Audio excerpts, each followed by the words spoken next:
Good morning all of you. Electronic mechanics second year की class theory शुरू करते हैं। चैप्टर 13 प्रकाशीय तंतु ऑप्टिकल फाइबर। संचार प्रणाली में तीव्र गति से सूचनाओं का आदान प्रदान अत्यधिक महत्वपूर्ण है।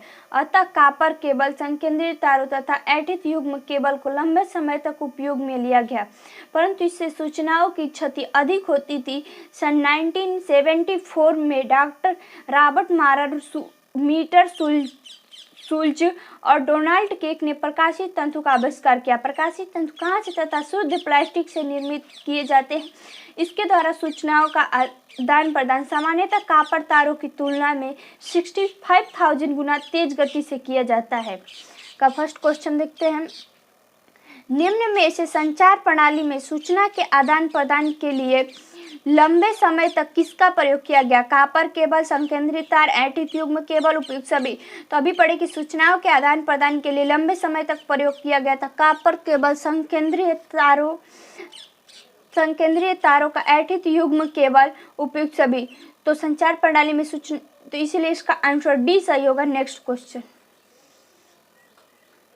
निम्न में से किसके द्वारा सूचनाओं का आदान प्रदान कॉपर तारों की तुलना में 65,000 गुना तेज गति से किया जाता है? ऑप्शन ए है प्रकाशीय तंतु कांच, ऑप्शन बी है शुद्ध प्लास्टिक, ऑप्शन सी है ए व बी दोनों, ऑप्शन डी इसमें से कोई नहीं। तो सूचनाओं का आदान प्रदान कॉपर तारों की तुलना में 65,000 गुना तेज गति से होता है प्रकाशीय तंतु कांच द्वारा शुद्ध प्लास्टिक से। इसलिए इसका आंसर सी सही होगा। Next question.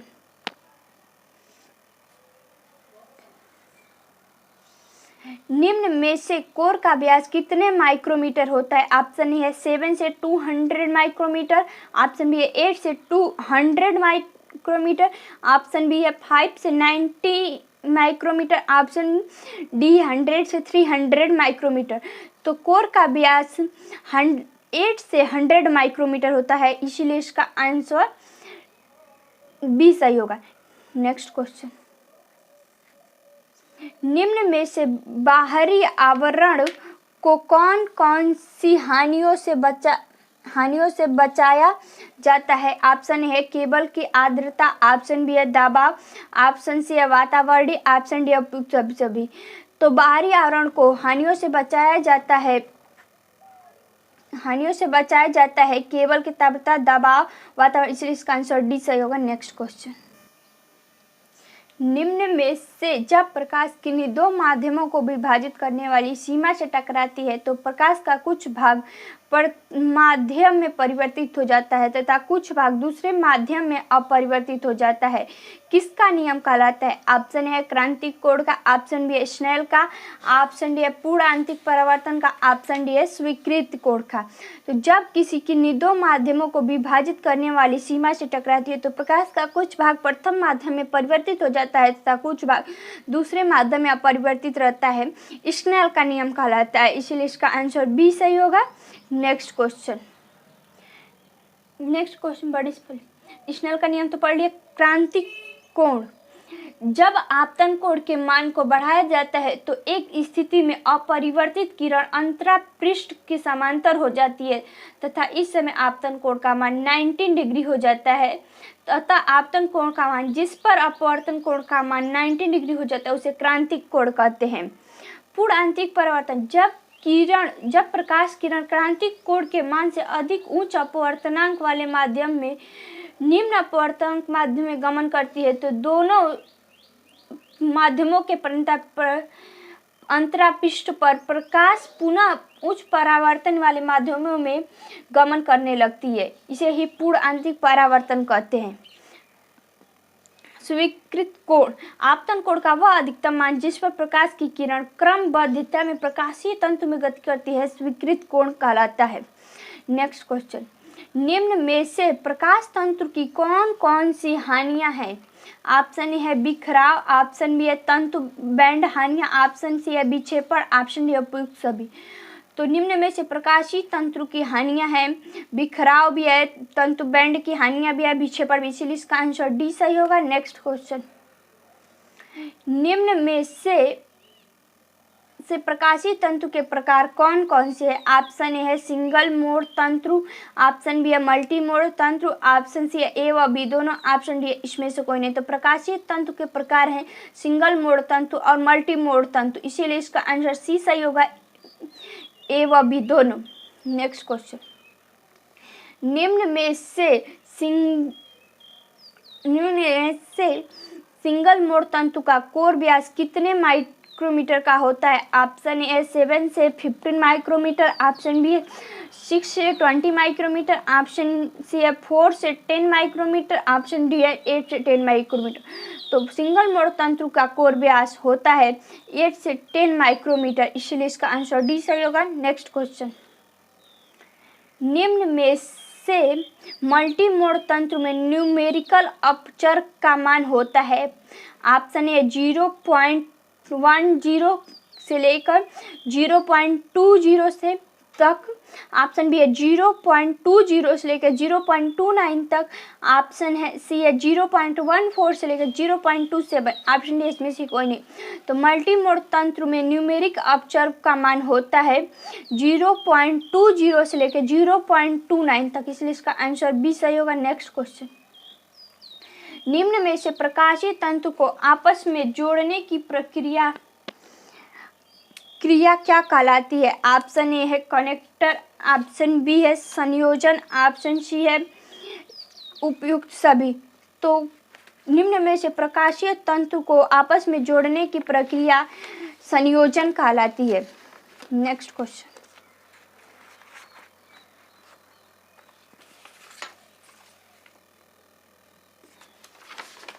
निम्न में से दो तंतु प्रकाशीय तंतु के प्रकार क्या होते हैं? प्रकाश किरण विद्युत चुम्बकीय तरंग के रूप में संचरण करती है। विद्युत तथा चुंबकीय क्षेत्र पैटर्न प्रकाशीय तंतु के सापेक्ष गमन करती है, यही पैटर्न संचरण के प्रकार कहलाते हैं।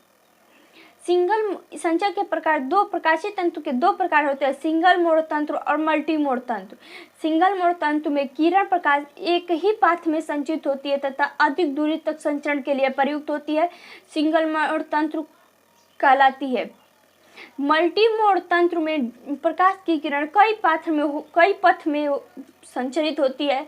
इसके तंतु के द्वारा 100 से अधिक विभिन्न प्रकार के सिग्नलों को प्रेषित किया जा सकता है, इसीलिए ये मल्टी मोड तंत्र कहलाती है। नेक्स्ट क्वेश्चन, निम्न में से दो तंतुओं के संयोजन के लिए प्रयुक्त दोनों भागों के गलत प्रकार से जुड़ जाने को ही कहते हैं। ऑप्शन ए है प्रकाशीय तंतु का यांत्रिक असंरेखण, ऑप्शन बी है प्रकाशीय तंतु के जोड़, ऑप्शन सी है ए व बी दोनों, ऑप्शन डी इसमें से कोई नहीं। तो दो तंतुओं के संयोजन के लिए प्रयुक्त दोनों भागों को गलत प्रकार से जुड़ जाने को ही प्रकाश तंतु का यांत्रिक असंरेखण कहते हैं, इसीलिए इसका आंसर ए सही होगा। अब यांत्रिक असंरेखण क्या होता है?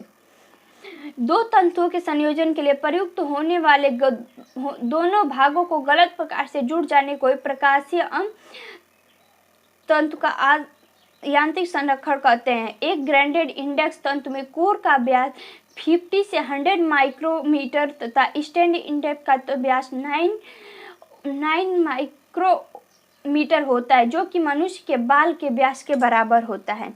नेक्स्ट क्वेश्चन, निम्न में से कौन कौन से यांत्रिक असंरेखण हैं? ऑप्शन ए है देशांतरी असंरेखण, ऑप्शन बी है पार्श्वीय असंरेखण, ऑप्शन सी है कोणीय असंरेखण, ऑप्शन डी है उपयुक्त सभी। तो यांत्रिक असंरेखण के प्रकार हैं देशांतरी असंरेखण, पार्श्वीय असंरेखण, कोणीय असंरेखण, इसीलिए इसका आंसर डी सही होगा। नेक्स्ट क्वेश्चन, निम्न में से अत्यधिक दूरी तक प्रकाशीय तंतुओं द्वारा संचार व्यवस्था स्थापित करने के लिए तंतु केबल को जोड़ने के लिए प्रयोग किया होता है। Option A splicing, option B है कनेक्टर, ऑप्शन डी सी है ए व बी दोनों, ऑप्शन डी है युग्मन। तो अत्यधिक दूरी तक प्रकाशीय तंतुओं द्वारा संचार व्यवस्था स्थापित करने के लिए तंतु केबलों को जोड़ने की प्रक्रिया स्प्लाइसिंग कहलाती है और कनेक्टर कहलाती है, इसीलिए इसका आंसर सी सही होगा, ए व बी दोनों। नेक्स्ट क्वेश्चन, निम्न में से स्प्लाइसिंग कितने प्रकार की होती है? Option A fusion splicing, option B है यांत्रिक स्पाइसिंग, ऑप्शन सी है ए व बी दोनों, ऑप्शन डी है इसमें से कोई नहीं। तो स्पाइसिंग के प्रकार दो होती है, फ्यूजन स्पाइसिंग और यांत्रिक स्पाइसिंग, इसीलिए इसका आंसर बी सी सही होगा, ए व बी दोनों। नेक्स्ट क्वेश्चन, निम्न में से प्रकाशीय तंतुओं के विभिन्न पैरामीटरों का मापन कितने प्रकार से होता है? ऑप्शन ए है तंतु क्षीणन मापन, ऑप्शन बी है अवशोषण हानि मापन, ऑप्शन सी है बिखराव मापन, ऑप्शन डी है उपयुक्त सभी। तो प्रकाशीय तंतु के विभिन्न पैरामीटरों का मापन होता है तंतु क्षीणन मापन से, अवशोषण हानि मापन से, बिखराव हानि मापन से, इसीलिए इसका आंसर डी सही होगा। नेक्स्ट क्वेश्चन, निम्न में से कौन सा प्रकाशीय सिस्टम में मोड कपलिंग के लिए प्रयुक्त की जाती है? ऑप्शन ए है चापर, ऑप्शन बी है मोनोक्रोमेटर, ऑप्शन डी है मोड स्क्रेलम्बर, ऑप्शन डी है क्लेडिंग मोड स्टीपर। तो प्रकाशीय सिस्टम में मोड कपलिंग के लिए प्रयुक्त युक्ति है मोड स्क्रेलम्बर, इसीलिए इसका आंसर सी सही होगा। नेक्स्ट क्वेश्चन,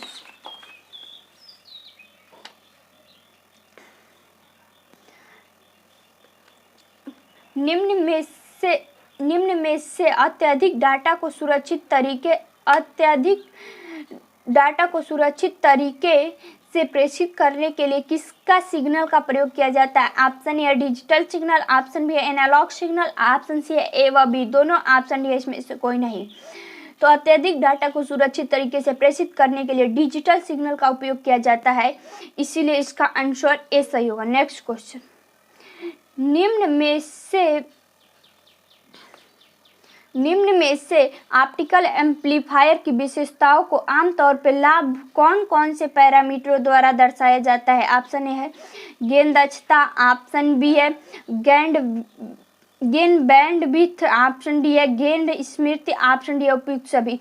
तो ऑप्टिकल एम्पलीफायर की विशेषताओं के आमतौर पर लाभ होते हैं गेन दक्षता, गेन बैंडविड्थ, गेन स्मृति, इसलिए इसका आंसर डी सही होगा। नेक्स्ट क्वेश्चन, निम्न में से ऑप्टिकल एम्पलीफायर के प्रकार कौन कौन से हैं? Option A doped fiber amplifier, option B है semiconductor optical amplifier, option B है fiber Raman amplifier, option D उपयुक्त सभी।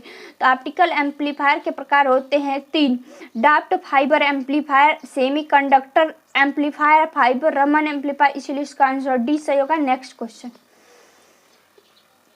निम्न में से अस्थायी संयोजन के लिए किस तकनीकी का उपयोग किया जाता है? ऑप्शन ए स्पाइसिंग का, ऑप्शन बी है सीमेंट का, ऑप्शन सी है कनेक्टरों का, ऑप्शन डी है प्लास्टर ऑफ पेरिस का। तो अस्थायी संयोजन की तकनीकी के लिए उपयोग किया जाता है कनेक्टरों का, इसीलिए इसका आंसर सी सही होगा। चैप्टर यहीं समाप्त होता है। वीडियो को लाइक करना, शेयर करना तथा कमेंट करके जरूर बताएं। चैनल को सब्सक्राइब करना ना भूलें। Thank you.